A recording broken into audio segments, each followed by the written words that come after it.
Bom dia, boa tarde, boa noite, queridinhos. Então, como estão? Espero que todos estejam bem. Dando continuidade ali aos nossos conteúdos, a gente tinha visto um pouquinho do tecido sanguíneo, né? Bem no comecinho do bimestre ali. Mas agora a gente vê ele um pouquinho mais a fundo, né? Como ele é dividido e como ele é separado. Então, lá como componentes do tecido sanguíneo, a gente tem o tecido que é chamado hematopoético, né? Que se remete à formação, origem do sangue, e ele é um tipo de tecido conjuntivo que é responsável pela produção de células sanguíneas e da linfa, e se localiza no interior de alguns tipos de ossos, tá? E esse é o tecido, ele é precursor da medula óssea vermelha. Então, durante a nossa infância, né, durante o nosso crescimento, grande parte dos ossos do corpo possuem esse tipo de medula, né? Essa medula óssea vermelha, que acaba fazendo aquela transição para fase na fase adulta e acaba trocando aquela parte tecidual, né? Do tecido ósseo. A medula vermelha ela é principalmente encontrada nos ossos pélvicos, né? Da pelve, no osso externo, nas costelas, na clavícula. E na fase embrionária, na fase de desenvolvimento, essas células sanguíneas são formadas no baço e no fígado. Então, ela é uma medula dotada de fibras reticulares e células troncomedulares, né? E essas células elas são aquelas chamadas multipotentes, que são aquelas células capazes de desenvolver qualquer tipo de tecido no organismo, tá? Que após a diferenciação celular, depois delas serem modificadas por indicações proteicas, elas vão se diferenciar. O que cada uma vai produzir, se vai produzir tecido denso, tecido ósseo, tecido epitelial, tecido muscular e assim por diante, tá? Então ela acaba fazendo essa diferenciação, né? Passando essa fase de multipotentes ou pluripotentes, né? Que são capazes de originar qualquer tipo de tecido. Então elas podem, quando as células da medula óssea vermelha, elas podem dar origem aos diversos tipos de células sanguíneas que nós temos e são descendentes diretas das células tronco embrionárias, né? Essas células tronco embrionárias, que são essas totipotentes, que dão origem a qualquer tipo de célula no organismo, né? Antes de serem direcionadas pelas características proteicas. Então essa multiplicação que ocorre das células tronco tanto produz, né, pode produzir células filhas que vão se comportar como células multipotentes, originando qualquer célula do tecido sanguíneo, quanto células que se diferenciam em vários tipos de célula do sangue, tá? E essa caracterização acaba sendo passada, né, numa primeira fase de diferenciação. Essas células tronco vão dar origem a duas linhagens celulares bem definidas, que são as células tronco mieloides, né, e as células tronco linfóides. Essas células tronco mieloides, elas vão originar as hemácias, que são os glóbulos vermelhos ou os eritrócitos, né, as plaquetas ou trombócitos e os leucócitos e glóbulos brancos, tais como os neutrófilos, né, os basófilos ou eosinófilos e os monócitos. Já as células tronco linfóides, elas vão dar origem aos linfócitos B e T. Nos mamíferos, os linfócitos B, eles passam por diferenciação na própria medula óssea, tá? Lá dentro da medula óssea já vai ocorrer essa diferenciação. No caso dos linfócitos T, que são essas células precursoras, elas se deslocam, elas vão fazer esse deslocamento da medula óssea para o timo, aonde a diferenciação celular é concluída. Então lá no timo, que é um órgão que se localiza no osso externo, ele é dotado desses tecidos linfóides, porque é lá que vai ocorrer a maturação final desses tecidos, tá? É onde ele vai se diferenciar e vai ocorrer a maturação dele. E a nossa composição sanguínea, né, que ele é composto por plasma, hemácias, leucócitos e plaquetas, que tem essas características bem inerentes, que o plasma é aquela solução aquosa de substâncias, né, como proteínas, hormônios, gases e nutrientes, sais e excreções dissolvidos dentro dele, né? E a função principal dele é transportar essas substâncias por todo o nosso corpo. E isso acaba possibilitando as células a receberem o nutriente necessário ao metabolismo e retirar, né, expulsar esses metabólicos tóxicos do organismo vivo. E as hemácias já são as células que são as células mais abundantes do sangue, são aquelas células anucleadas, né, que tem aquele formato característico de rosquinha, né? E o seu núcleo ele é perdido durante essa diferenciação celular que ocorre dos linfócitos B. Elas são bicôncavas e são providas de moléculas de hemoglobina, né? Que dão a caracterização da cor vermelha ao sangue, que é essa proteína que tem essa característica, né? São produzidas na medula óssea vermelha a partir dos eritroblastos, que são aquelas células que são originadas pela diferenciação de células tronco milioides. E a sua produção é ditada pela ação do hormônio eritropoetina, que é secretado pelos rins. Então, a função principal das hemácias é as trocas gasosas, são as trocas gasosas no organismo, né? Ou seja, levar o sangue oxigenado para irrigar o organismo e retirar o sangue rico em gás carbônico.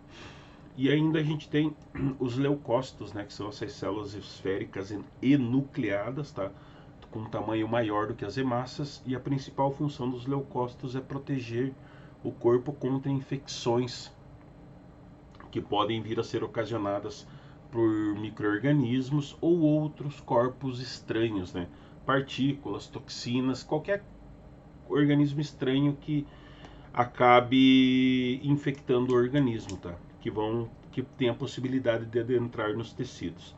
Então, cada leucócito tem esse papel específico no combate às infecções também, né? As plaquetas, que são esses fragmentos citoplasmáticos, acabam se originando na medula óssea vermelha a partir de células que a gente chama de megaciriócitos e que são provenientes das medulas tronco-milioides, tá?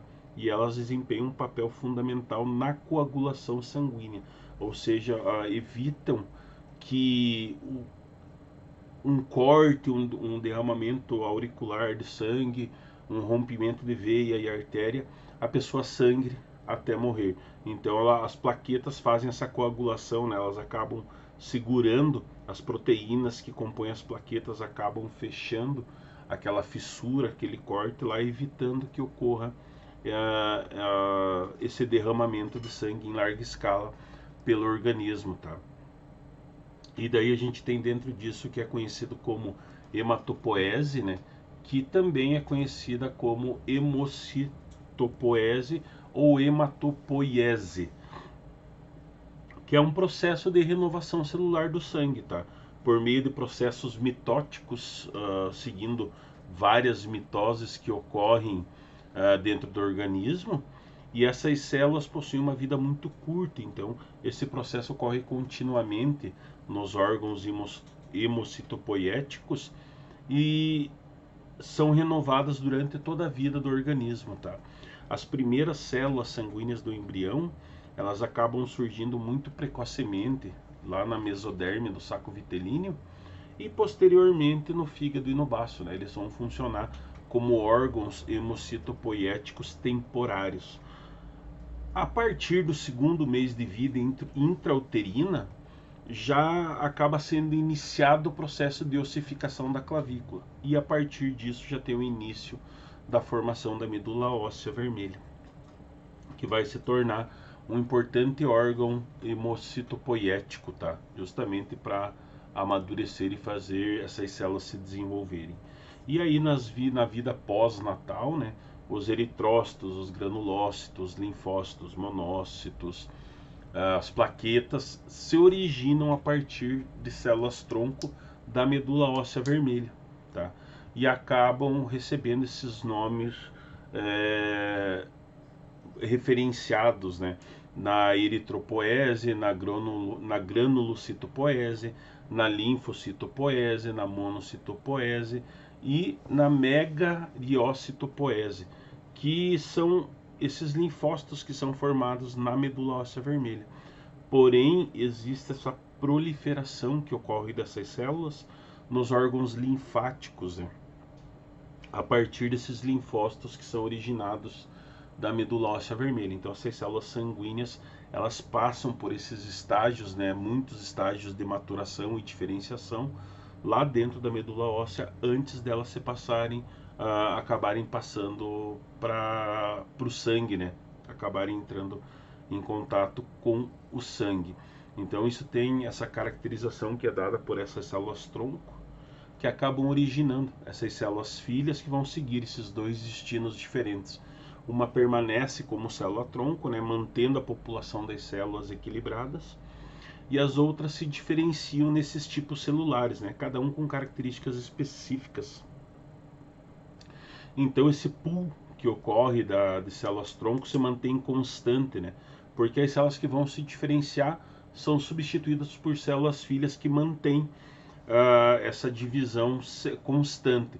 Então se acredita que todas essas células sanguíneas elas se derivam de um único tipo celular da medula óssea. Por isso que recebe esse nome de célula-tronco pluripotente, né? E essas últimas elas vão proliferar e originar duas linhagens bem distintas: as linfóides, que vão dar origem aos linfócitos, e a das células milioides, que vão originar os eritrócitos, granulócitos, monócitos e as plaquetas. Durante essa diferenciação, os linfócitos são transportados pelo sangue, lá pelos linfódonos, pelo timo, baço e outros órgãos linfáticos, tá? Aonde vão se proliferar por sucessivas mitoses. Então essa proliferação dessas células origina células filhas com um potencial mais baixo, né? E essas células filhas são progenitoras, uni ou bipotentes, né? Que produzem essas células precursoras, esses bastos.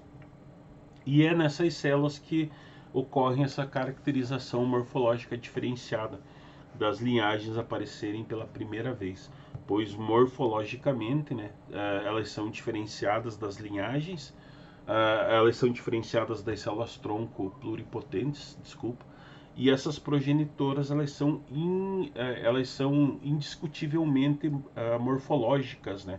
Elas têm essa origem diretamente ligado à maturação da medula óssea vermelha.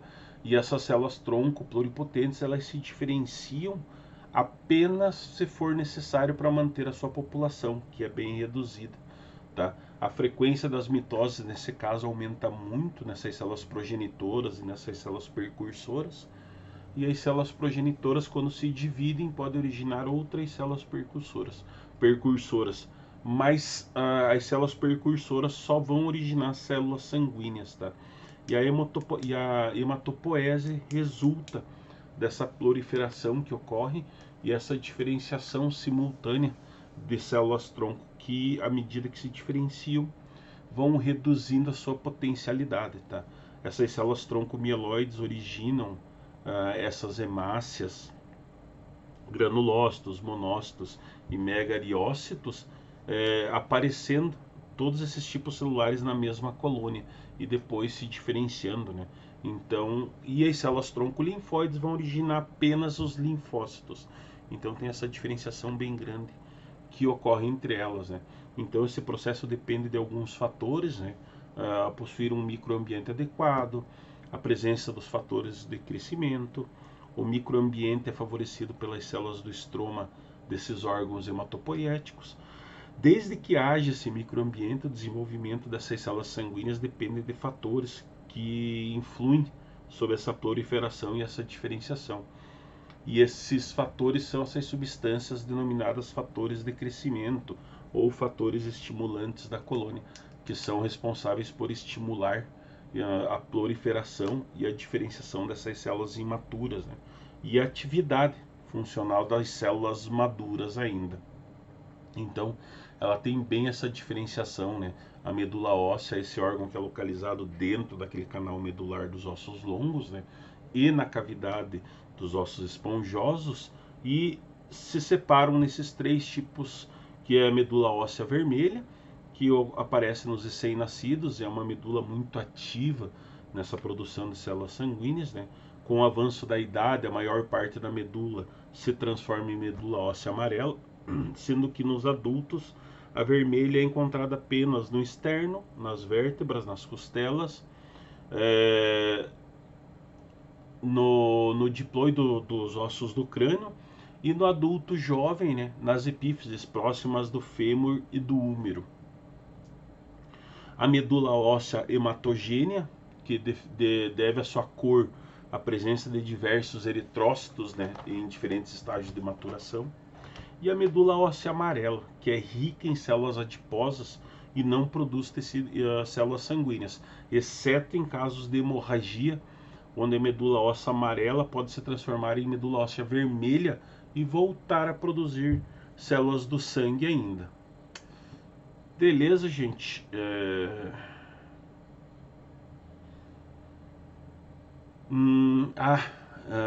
De acordo com as divisões, né, com a diferenciação sanguínea, até o século XX, os pesquisadores classificavam as células sanguíneas nessas duas categorias, né, de acordo com o seu local de origem.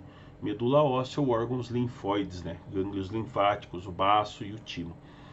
E a hipótese mais aceita atualmente é que elas se derivam, que todas elas se derivam da medula óssea e que ocorre a diferenciação depois. Então a estirpe mileoide, né, se diz respeito aos eritrócitos, às plaquetas, aos leucócitos granulares, aos neutrófilos, aos basófilos e aos eosinófilos, né? E ainda os monócitos macrófagos, né, que vão deteriorar qualquer componente estranho dentro do tecido sanguíneo. Esse nome do desenvolvimento dessas células, ele acaba recebendo o nome de mielopoiese. E essa estirpe linfóide, né, diz respeito unicamente a esses linfócitos, né, ao desenvolvimento desses linfócitos, que podem ser do tipo B ou linfócito T, sendo conhecido por linfopoiese, né, o desenvolvimento, o grau de desenvolvimento dessas células. Então eles se separam de acordo com esse grau aí, porque a eritropoiese, de acordo com esse grau de maturação das células eritrocíticas, são chamadas ainda de proeritroblastos, eritroblastos policromáticos, eritroblásticos ortocromáticos, né, reticulócitos e hemácias.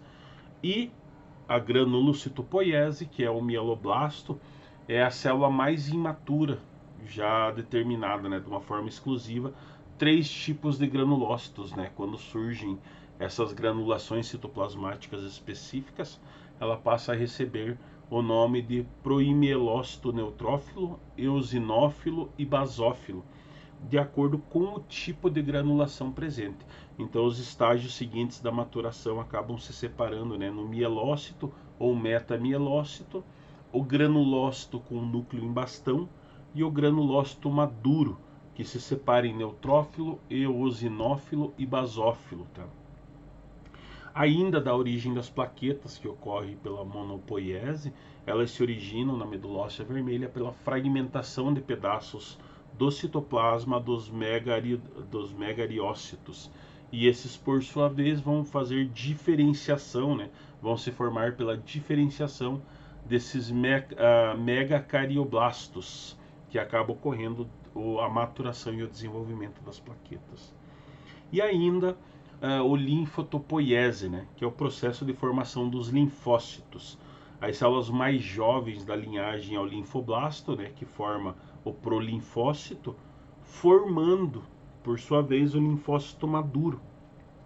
E aí o linfócito B, sai maduro já da medula óssea vermelha, enquanto os linfócitos T migram para o timo, para completar esse processo de maturação que ocorre a nível celular. Tranquilo, gente? Qualquer dúvida a gente tira na aula ao vivo, tá? Anote as questões de vocês para a gente esclarecer lá. Então fiquem bem, gente. Um grande beijo e até a próxima aula.